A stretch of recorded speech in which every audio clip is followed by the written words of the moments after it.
శ్రీ గురుచరిత్ర అధ్యాయం 3. శ్రీ గణేశాయ నమః. శ్రీ సరస్వత్యై నమః. శ్రీ గురుభ్యో నమః. ప్రస్తావన. సద్గురు కృప కలుగుతున్నట్టు గుర్తు నామధారకునికి వలె గురుమహిమను గురించి తెలుసుకోవాలని జిజ్ఞాస అంతకంతకు అధికమవ్వడం, ఇదే నిజమైన భక్తికి చిహ్నం. 3-4 అధ్యాయాలు ఈ విషయాన్ని వివరిస్తాయి. సృష్టి వికాసం కొరకు అవతరించిన వారు అత్రి మహర్షి. ఆ కార్యాన్ని నెరవేర్చడానికి తను తాను దత్తం చేసుకున్న పరమేశ్వరుడే దత్తాత్రేయుడు. అందుకు దోహదకారి అయిన దుర్వాస శాపాన్ని కూడా స్వీకరించాడు. ఆయన త్రిమూర్త్యాత్మకుడైనందువలన గురుధ్యాన శ్లోకం ఆయనకు సంపూర్ణంగా వర్తిస్తుంది. సిద్ధపురుషులందరి రూపములో మానవాళిని సదా అనుగ్రహించేది ఆయనే. అంటే భగవంతుడే మానవాళి గురువుగా అవతరించిన దత్తాత్రేయుడు అన్నమాట.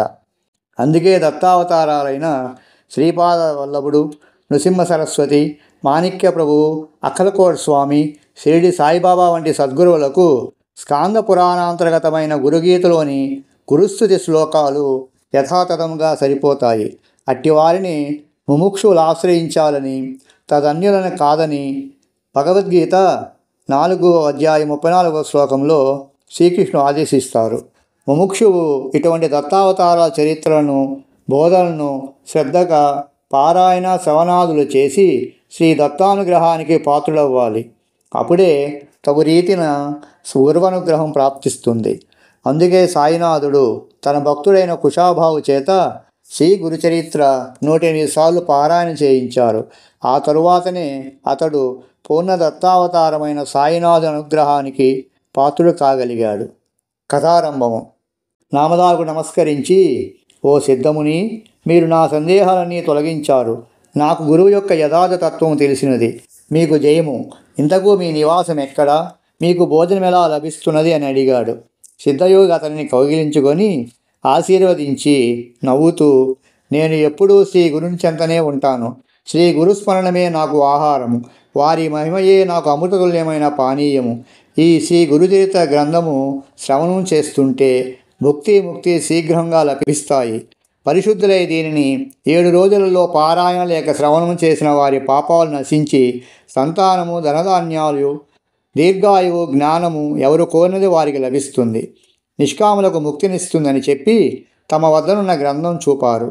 నామధారకుడు ఎంతో ఆసక్తితో ఆయన పాదాలకు నమస్కరించి, మీరీ గ్రంథం సంగతి చెబుతుంటే నాకు ఎంతో దూరం నడిచి దప్పికొన్న వారికి సాక్షాత్తు అమృతమే పోసినట్లున్నది. ఇది వినడం వలన నా అజ్ఞానం ఇంకా తొలగిపోగలదు. దీనిని శ్రవణం చేయాలనిపిస్తున్నది. నా సందేహాలు తొలగించి నాకింత మేలు చేస్తున్న మీరే నా గురుదేవులు, నన్ను అనుగ్రహించండి అని వేడుకున్నాడు. సిద్ధముని సంతోషించి అభయమిచ్చి అతనిని చేయపట్టుకుని వెనుక శ్రీగురుడు పావనం చేసిన అశ్వత్థనగా రావివృక్షం దగ్గరకు తీసుకుపోయాడు. నామధారకుని దాని కింద తమ దగ్గరగా కూర్చోబెట్టుకొని ఇలా చెప్పారు. నాయనా, అజ్ఞానం వలన నీకు శ్రీ గురుని యందు దృఢమైన భక్తి కుదరలేదు. ఆయనను సందేహించడం వలనే నీకిన్ని కష్టాలు వచ్చాయి. సదాచార సంపన్నుడైన గురువును పూర్ణమైన భక్తితో విశ్వసించి సేవించగల వారికే వారి నిజతత్వం అర్థమవుతుంది. అట్టి వారికే కష్టాలు తొలగి అభిష్టాలు నెరవేరుతాయి. నిజానికి సద్గురువు తన పర భేదం లేకుండా అందరిపైన అపారమైన దయ కురిపిస్తుంటాడు. నీరు ఎత్తైన ప్రాంతంలో నిలవజాలనట్లు దాంభికులకు ఆయన కృప లభించదు. గురువుకు సాటి అయినది ఏదీ లేదు. కల్పవృక్షము, చింతామణి కోరినవి మాత్రమే ప్రసాదించగలవు కానీ గురువు మనం కోరని దానిని కూడా ప్రసాదిస్తారు. ఆయన స్పర్శ దీక్షతోనే మనకు ప్రపంచమంతా బ్రహ్మమయముగా దర్శింపజేస్తారు. ఆయననే శంకించే వారికి ఆయనేమి చేయగలడు? తనను సంపూర్ణ విశ్వాసముతో సేవించే వారి వెంటనంటి కాపాడడమే ఆయన ధర్మము. కానీ పామరులు కష్టమొచ్చినప్పుడు ఎవరో చెప్పగా ఆయన సేవిస్తారు కానీ శ్రద్ధ విశ్వాసాలతో సరైన పద్ధతిలో సేవించరు. కనుకనే కొందరి అభీష్టాలు నెరవేరవు. అప్పుడు వారు తమకు గురువేమీ చేయలేదని ఆయనను నిందిస్తారు. నామధారకుడు ఆయనకు నమస్కరించి, స్వామి, నాకు శ్రీ గురుని లీలలు వినిపించి కృతార్థుని చేయండి. శ్రీగురుడు త్రిమూర్త్యాత్మకమైన భగవంతుడు అంటీరు కదా, ఆయన మొదట అలా ఎందుకు అవతరించారో సెలవీయండి అని వేడుకున్నాడు. సిద్ధముని సంతోషించి, శ్రీ గురుని పట్ల నీకిట్టి శ్రద్ధ కలగడం ఎంతో శుభసూచకము. ఇంతవరకు శ్రీ గురుని లీలల గురించి ఇంత ప్రీతితో ఎవరూ అడగనే లేదు. ముముక్షువులకు మాత్రమే ఇట్టి అభిరుచి కలుగుతుంది. నీకు తప్పక పురుషార్థాలు ప్రాప్తిస్తాయి. నీ శ్రద్ధ నాకెంతో ఆనందాన్ని కలిగిస్తున్నది. నీవు అడిగినది చెబుతాను, శ్రద్ధగా విను.